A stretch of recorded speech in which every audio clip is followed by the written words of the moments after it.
Welcome to the Creative Playing Podcast Network. Join us as we share our favorite RPGs, one-shot games, tabletop games, reviews of items, and convention panels, and other exciting things that we run into from time to time. Sit back and enjoy the show. Hi, this is Kelly, aka Trixie from Ragnarok and Roll, a Scion to Ragnarok story, and Tilda Wimblewick from D&D Journey of the 5th Edition. First off, I would just like to say thank you to everyone for listening to our varied adventures, as well as for rating us on iTunes and RPGpodcast.com. If you haven't rated us yet, we would greatly appreciate it if you could. And if you're looking for more ways to support our efforts, we are now on Patreon, a great site where you can help us continue making more podcasts, as well as some special surprises for our patrons. If you can, please look us up at www.patreon.com/cppn. Every little bit helps. And again, thank you for listening. Hey guys, Jim and Kelly here. Hello! From Creative Playing Podcast Network, we are bringing you hashtag RPGaDay2020. This is the 7th year for it this August. Tabletop gamers everywhere are getting creative and using the daily prompts to talk, paint, write, or film something cool, positive, or awesome about our hobby of tabletop gaming, which we should totally, draw something, I think, to add on to it. I'm just saying. Well, I can try, but I'm not the best artist. Oh, please. You're great. Oh, no. But, however, this, the 27th, the word of the day, FAVOUR, did spark some of my other creative juices. Well, will you do me a favor and tell me more? I will. As you know, Carrie and I love to do themed parties. Now, if I were to do a D&D themed party, of course there would be favors. We love to do favors. So when I saw favor come up, I'm like, oh, favor boxes. Of course, there would have to be, polyhedral dice, kind of thing. You just do them out of the card stock. For the, and then you can put fun stuff in them. And then I was thinking, what other things would I do for a D&D theme party? Of course, I already have the dice cookie cutters, of course, make dice cookies. I have the D&D cake mold, the little, D20 cake molds where you can make cupcake sized D20s. Silicone mold, and I'm like, what else would I do? And I'm like, the only time you'll ever see me do a gelatinous cube. Do gelatinous cubes with little candy bones and weapons and stuff in it. That would be so much fun. So of course for favors, I don't know, I would have to, who knows, maybe, dice bags. Of course, dice would have to be involved. I mean, and of course, some type of special cake, I would love, that one cake that, Vin Diesel's wife did for him for his birthday one year. Oh, that beautiful stack of the 3.5 game books. Yeah, that was awesome, But, I'm not that talented. I'm a terrible cook. That would be one of those ones where we reach out to Nicole for that. Exactly. I know a really, really good baker.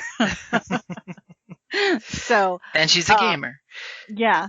So when I saw Favor, that's where my mind went because, it's been a while since Carrie and I have, done that type of thing. And we usually go crazy. We make these big lists and all these ideas and, and then of course we go with the ones we favor the most or that favor our pocketbook while still being fun and festive. Because sometimes that's very important. It is, but I know I'm probably one of the only people that's what they thought of when they saw the word of the day on that one. So, but I'm just strange that way. Yes, you're strange, just like yesterday. Yep. So for favor for me, I'll throw out there as a monetary point of view for favor of in games, do not be afraid as the GM or the storyteller to, the GM or the player, I should say, not storyteller, that to ask for favors as payment for services rendered. Sometimes it could just be more to your favor to accept a favor in the future for a job done today as opposed to a pocket full of gold, which you will quickly spend at the tavern. Well, considering how our resident favorite half-elf syndicate mafia man in Daggers of Freeport, when he, if he gives out a favor, When he he gives exchanged goods for a favor. when he gives out a favor, things get very dark and ominous. That's all I'm going to say. Yeah. And in the Dresden Files, the RPG for the Dresden Files, like getting a favor from, like, say, a fae, that's like heavy duty. I mean, that's like big guns kind of stuff. That's like epic. Especially for those of us that have read the last book that came out. I know, yeah. Peace talks. There's more of a fate compulsion there if you owe someone a debt now. Yeah. Because they never, in the previous ones, they never quite, said that, but it's like, yeah, it's a compulsion. It's a fate compulsion type of thing where they have to. Which totally would be awesome for GMs to use more of. Mm-hmm. It's not just instinct, it's a full-on compulsion. Yep. So favor is a powerful thing. I mean, and besides, like even for your more roguish characters, you can do somebody a favor now and always threaten to cash it in publicly later on. Mm-hmm. I mean, you're going to be that guy if you're doing it. But you can be that guy and call in a favor afterwards for services rendered. Hey, for that Genesis game where I'm playing the bard, mm-hmm. one of her ability is contacts, basically. Mm-hmm. She knows everybody. And I'm gonna damn well use the fact that, come on, I did you a favor, do me a favor. Mm-hmm. Tit for tat. It takes one hand to wash the other, just saying. Exactly. These are old world sayings for a reason, because people know that favors are what gets you by in life. Yep. Sometimes it's just a good investment. Barter. Mm-hmm. Sort of. And as a player, do yourself a favor and your character a favor of be open, because a lot of players, we all know, have that knee-jerk reaction. They want to protect themselves from being hosed over. Do yourself a favor and just put it out there, because, let's be honest, the more often a GM gets the opportunity to use these kind of story threads and these concepts, the less likely they are to bone you over on them. Mm. It's like, think about it. So many players are afraid to become friends with NPCs because the GM will immediately tie them to a railroad track and do something horrible to them. And yeah, killed their fake husband in front of them, and there was totally a happy ending after that. That was the whole point of that one. After 20 minutes of her losing her mind because you agreed nothing would happen to her NPC family. I promised I would not kill them, and I did not promise I wouldn't beat them up and tie them up into the broom closet. And this is what happens when you go to Sleeping Beauty's castle and you look into a mirror. Of course, a doppelganger's going to crawl out and kick somebody's butt. And on top of that, I protected you guys by sending out a dwarven hit squad to protect you from the doppelganger that was going to kill the daughter of Thor. I mean, think of how much praise these dwarves would have had saying, I saved Thor's daughter. Until she saw them kill who she believed was her husband, and then she proceeds to go crazy and slaughter them. And this is why Norse traditions are full of all kinds of misunderstandings. And then somebody died, and we had to leave. That's why Eric the Red Saga says, each chapter, and someone died, and we had to leave. It's all about jurisdiction. Once you've left the jurisdiction, you're no longer an outlaw. Yeah. And this is why the Norse spread all over the world. Still shocked by the New Zealand thing.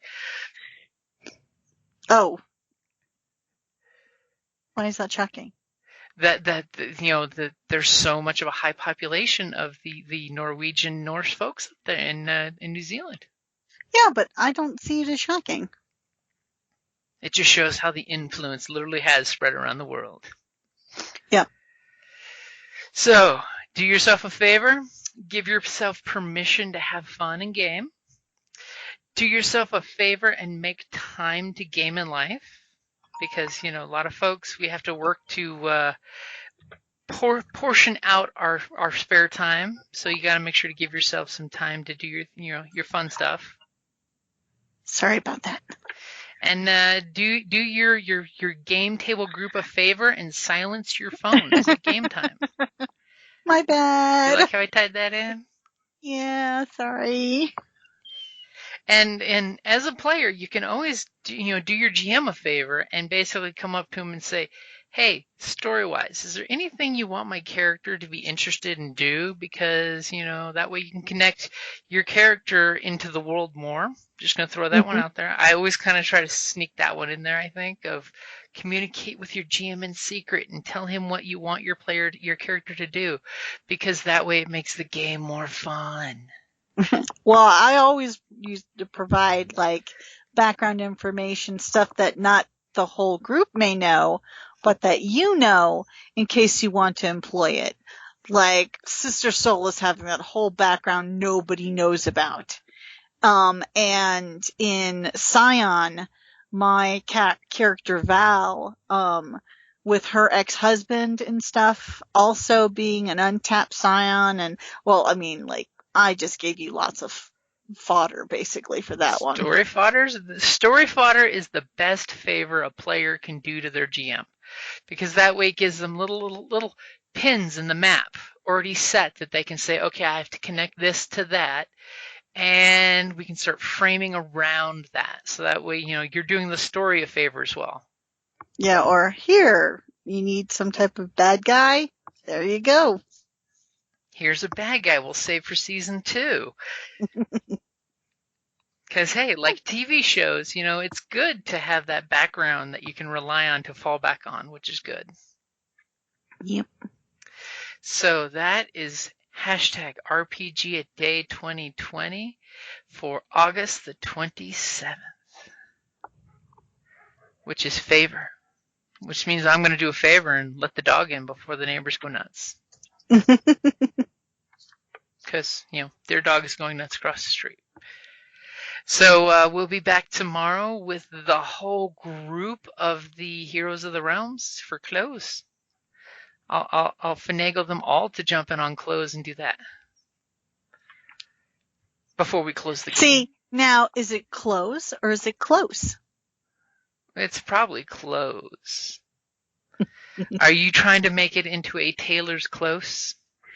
No, what? Is there like a close thing that you're referring to when you say close? No, close as in closer to somebody, or close as in close a door. And I think you're thinking cloche, which is a hat. Well, the way you said it, it sounded like a tailory thing, so. No, close or close. Close Okay. or close? Well, it's close. Is it? As it's closing time, we gotta wrap up this podcast episode. See? You like that? You got a little music out of me. It's rare. It's my favorite.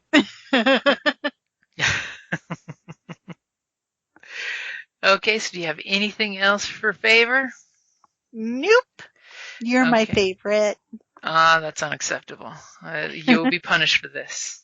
I will have to close down now, ride into the sunset through my portal, and cash in all my experience. You're getting ahead of yourself. Yes, I knocked out 4 days all at once in one little spiel. Okay, guys, so hashtag RPGaDay2020. Make sure to spread the word. I have found out from quite a few friends they have stopped doing hashtag RPGaDay this month. They did a couple days and then they stopped. So push the hashtag RPGaDay2020 because, for weeks from now, you can keep using that hashtag and reading different stuff from different folks. Cool. So thank you for listening, guys, and talk to you tomorrow. Oh, and the game will be on Twitch tomorrow on our Twitch channel for Heroes of the Realm. It's going to be what, episode 4? I'd have to check my notes, but that sounds about correct. Yeah. We still had to figure out what the adventure is going to be. That's going to be something I work on tonight. Thank you for listening to the Creative Play and Podcast Network. And feel free to enjoy our other shows, such as D&D Journey of the 5th Edition and Scion Ragnarok and Roll, a Scion hero to Ragnarok story. Thank you for listening.